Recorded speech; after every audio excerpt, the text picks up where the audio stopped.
A top agenda item for President Biden, the bipartisan push for police reform following the killing of George Floyd collapsed last week. But as Kris Van Cleave reports, some communities aren't waiting for Congress to act.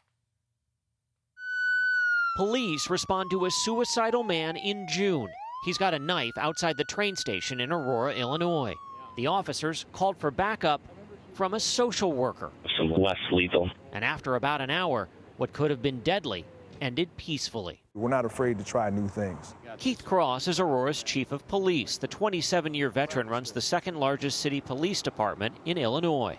Sometimes the uniform can be a barrier to someone who's in crisis, and they don't see the social worker as a threat. It's been very, very helpful. A lot of state and local jurisdictions have realized they need to step up, and they need to be the ones to lead change in their policing agencies. All the arrests that are made. Georgetown law professor Christy Lopez developed de-escalation training now used by at least 175 police departments. We've got to train officers to be guardians, not warriors, to de-escalate rather than escalate force, to prevent other officers from committing misconduct or causing harm. Drop the knife!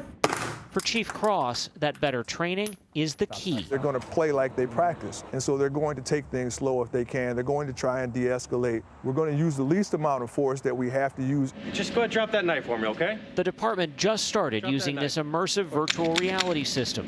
Got one down. It can simulate the toughest things cops face. We're going to get you the help you need. Like how to deal with their own implicit bias, when to use force, and when to back away. If we can end this thing at a non-lethal level, that's a win-win for everybody involved. We tried the system. Sir, I'd like to see your hands. My hands are right here.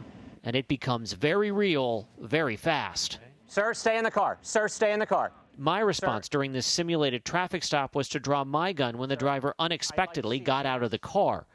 The trainer said that was too early and could have provoked what happened moments later, when the driver pulled out a gun.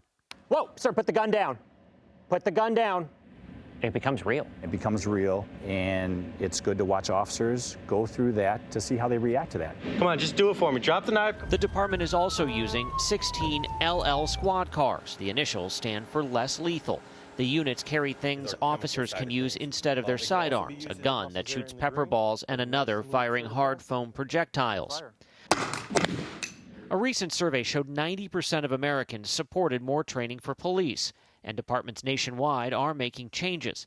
In June, the NYPD, the nation's largest police department, announced all 35,000 officers will get new de-escalation training. And in San Francisco, changing training and policies led to an almost 70% drop in instances of use of force by officers. Cops who are being asked to keep the peace while keeping pace with change. Kris Van Cleave, CBS News, Aurora, Illinois.